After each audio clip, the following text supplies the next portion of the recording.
The Hooker with a Heart of Gold is a love letter to the exploitation genre,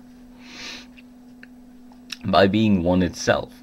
However, using exploitation flicks as source material is nothing new in the film industry. A certain director known as Quentin Tarantino reused ideas from exploitation films and put them into his own works.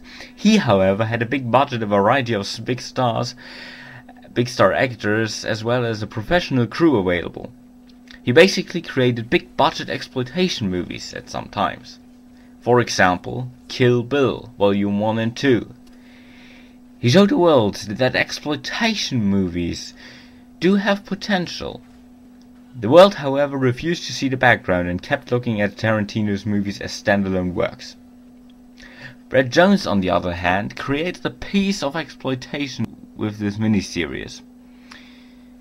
But his intention was not to create this miniseries as a 100% serious piece of art, but rather a parody, a tribute, and a representation of the exploitation genre. He succeeded. Now, who did the better job? Tarantino or Jones?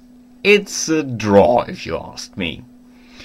Both of them succeeded in paying tribute to the exploitation genre.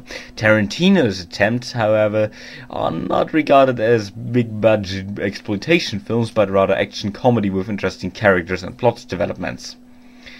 Jones himself has a rather limited budget available, but he is aware of that and uses it wisely. You can't really compare those two movie makers, and they both did their best at creating a tribute, or rather a different kind of version of a exploitation film. Back to The Hooker with a Heart of Gold. Brad Jones is playing two roles in this miniseries.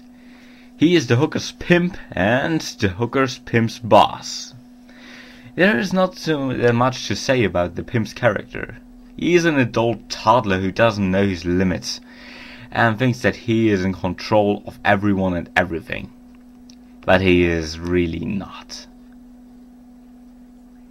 The other character, played by Brad Jones, the pimp of the pimps, or the pimp king as I like to call him, is a totally different book. He might look like a stereotypical Bond villain, but he is not that kind of an idiot who would explain his plans before executing them. He is in many ways a lot like the hooker. The only difference being their genders and intentions as well as goals. He is in control of nearly everything until he makes one mistake during a meeting with the hooker in his own car. My verdict.